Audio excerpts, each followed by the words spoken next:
2016 just ending. There was a lot of games and stuff, a lot of content. Let's see which ones were the best.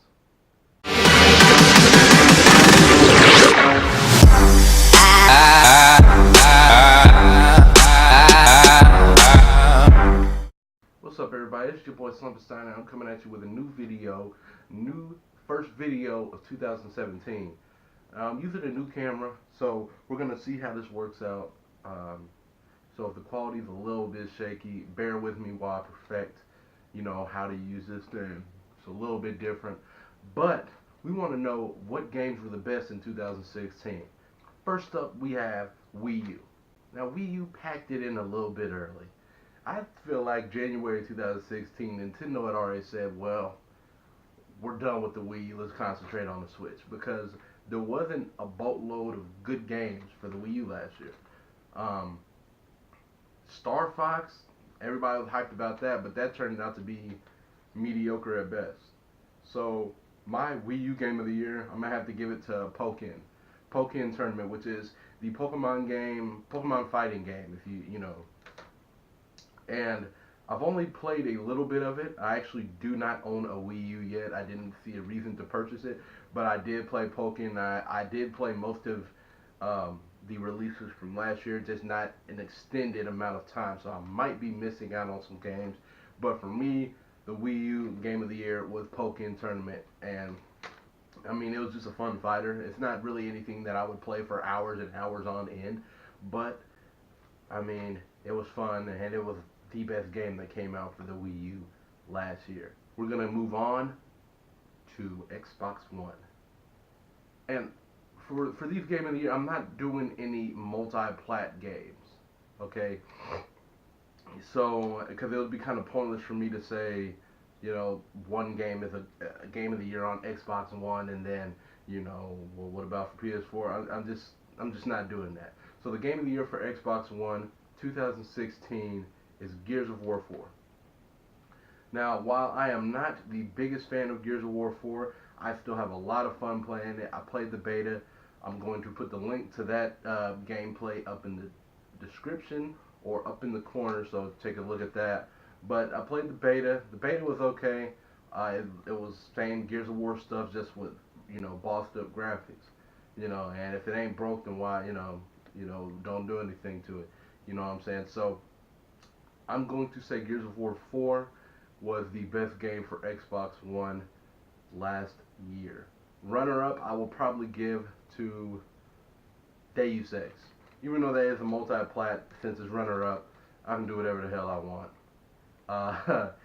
But seriously, Mankind Divided, I bought it, played through it. It was a relatively short game. That was one thing that disappointed me. But there were a lot of power-ups. It was pretty fun. Going through it. There was a lot of choices to be made. So it opened up a lot from Deus Ex Human Revolution. So there's a lot of new stuff that you could do, and I think that was pretty awesome. Moving on to PS4, we got Uncharted 4. Now this is a game that I have not completed yet. I got my PS4 on Christmas Day, and I obviously got the one right there. Comes with Uncharted 4. So I played through it a little bit, and I've played through Uncharted before, and I know that Uncharted, it's story driven, graphics, voice acting, everything is just A1. The voice acting, you really get immersed into the character. The story, you're really into the story, want to know what is going to happen next, when is it going to happen. The gameplay, the controls, Naughty Dog does great at all of that. So, it's a really fun play, and keep your eyes on that, because I'm gonna be doing a lot of PlayStation streaming, so I'm gonna have that up. And since I just got a PS4, really I don't have a runner up, to be honest with you, unfortunately. But Uncharted 4 is definitely a game that you should go out and pick up, especially if you haven't, if you haven't played Uncharted 1 or 2 or 3, I think that you can still play Uncharted 4 and have a lot of fun with it and not be, totally lost. Some games, when they make a sequel, you have to play the first one. which I mean I guess it is in everybody's best interest, but not everybody wants to go back in time and play those games. So you don't have to go back in time and play Uncharted 1, 2, or 3 to pick this one up and know what's going on and to be fully immersed in the story and the characters and the development of the characters and all that. You know, it's really, really well rounded. We're gonna go for 3DS. The 3DS game of the year is Pokemon Moon and Sun. Most people say Sun and Moon, but I want to be different. So we're gonna say Moon and Sun. Pokemon Sun and Moon is really, really awesome. I had stepped away from the Pokemon scene for a little while. I think the last one I played was Diamond and Pearl, and those games were really awesome. That was the first game where they introduced all the Nintendo Wi-Fi connection and the GTS and all that kind of stuff. So that was a very, very fun play. But now, you know, you got the 3D. You know, it's looking amazing. The graphics are amazing. You know, you actually have a full story to follow. It's not, you know, they broke away from the trend of Pokemon games. You actually have a full story with full dialogue and character development. You know, in a lot of Pokemon games, it's just, you know, you have a character and you're following them. You know, and there's another character that comes up and says something, then they go away, and you don't think about them until they pop up again. You know, but Pokemon remedies all of that. Pokemon Sun and Moon remedies all of that, and the new Island Challenge system, all that was really, really awesome.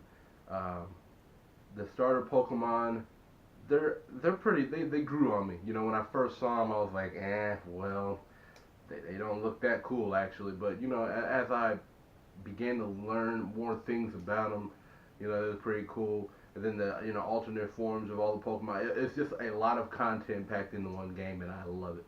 You know, so definitely pick that up. I'm sure that everybody that has a 3DS has already picked that up. This holiday season, 3DSs were sold out, and it's really a very, very complete and good game. Now we're gonna move to Game of the Year. Now, I'm a little bit guilty with this game because when it came out, I was like, I don't want it. You know, when the beta was out, I was like, I don't want to play it. You know, even though I had people telling me to play it. And, you know, I just picked it up a week or two ago. And I've been playing it nonstop, you know. And I'm really, I'm really disappointed that I didn't pick it up sooner. Okay?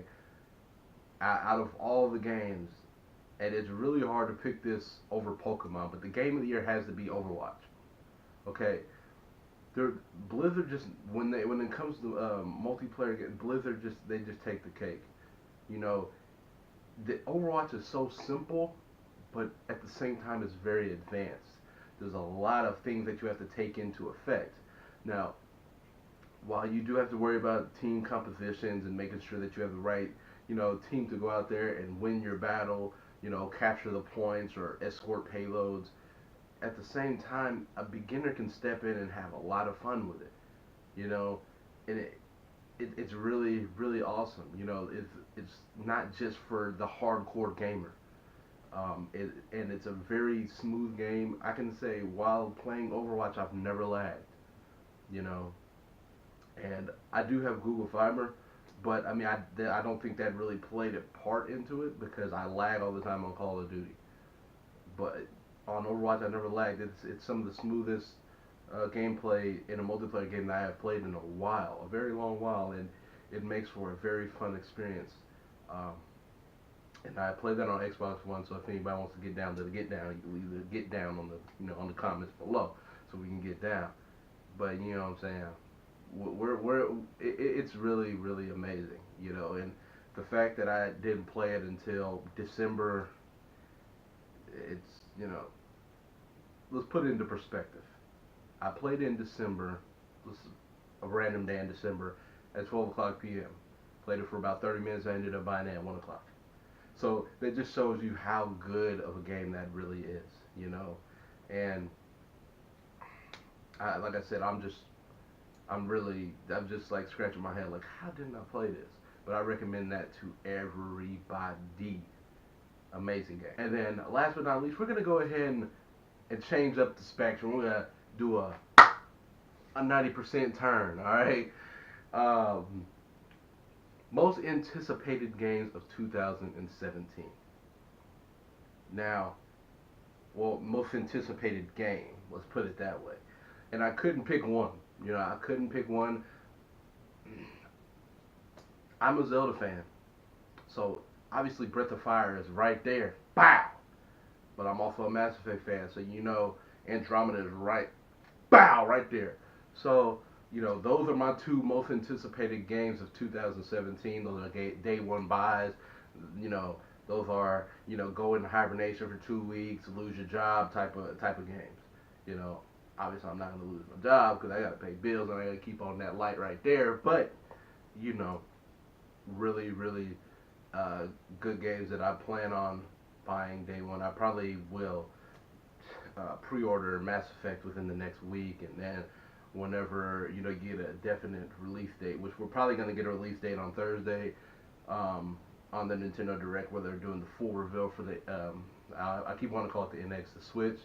So that should be awesome. So we should know a lot more information on Breath of the Wild as far as uh, release dates go, and then obviously Mass Effect's release date I think is the 27th or 21st. I don't know. It's one of those two dates. But yeah, that's pretty much it for the 2016 Slump Game Awards. I hope you enjoyed it. Like, comment, and subscribe for more content, because there definitely will be more. I will see y'all later.